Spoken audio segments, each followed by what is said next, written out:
Welcome to Lathcoates farm.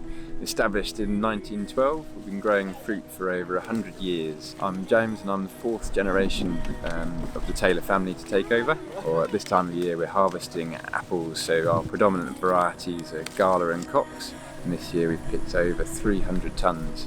These mainly head off to a wholesale and get distributed to independent stores around the country. And we have over 40 varieties which end up in our farm shop, and then also ending up in juicings and our apple cider. So we have cider varieties, and also eating apples form the blend for the cider as well.